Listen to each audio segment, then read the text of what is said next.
So the first thing that has to be addressed about this topic is the fact that President Obama is a politician.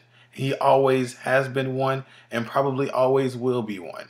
He is not, and nor has he ever been, a civil rights leader. In the history of this country, when we've had civil rights breakthroughs, it wasn't because of the president signing a piece of paper. It was because the people and their leaders pushed the legislative, executive, and judicial branches of government to move on their behalf. So to that I say, if leaders like Dr. West and Tavis Smiley feel so strongly about these issues that they stand for, maybe they should spend less time railing against the president and more time rallying for the people that they're fighting for. Secondly, we all have a monumental amount of respect for Dr. West, but I think I speak for many of us when I say this time you have gone too far. Obama doesn't deserve to swear on Dr. King's Bible? Does this even make sense? First of all, the Bible isn't made more powerful or special because of who it belonged to, because the person who inspired it is greater than everybody. Although this country, and maybe even this world,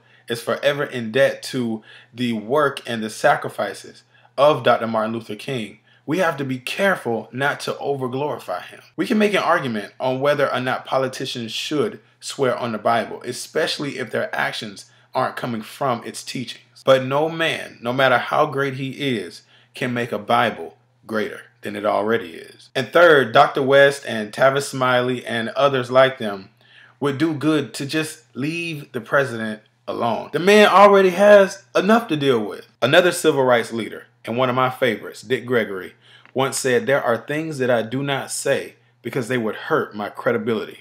Now that is wisdom. There is so much wisdom between these leaders and so much respect that we have for them.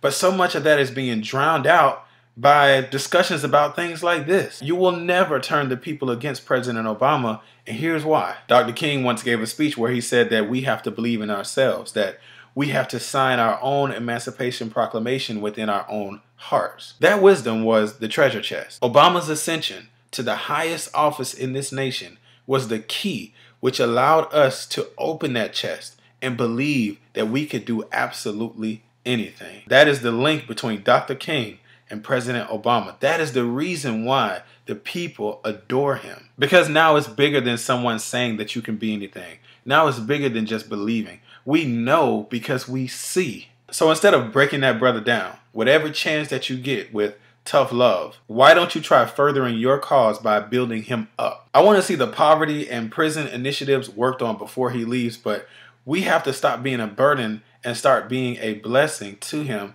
to see these things done. So perhaps it's time for our leaders to try a different strategy, or perhaps it's time for new leaders. Hotel.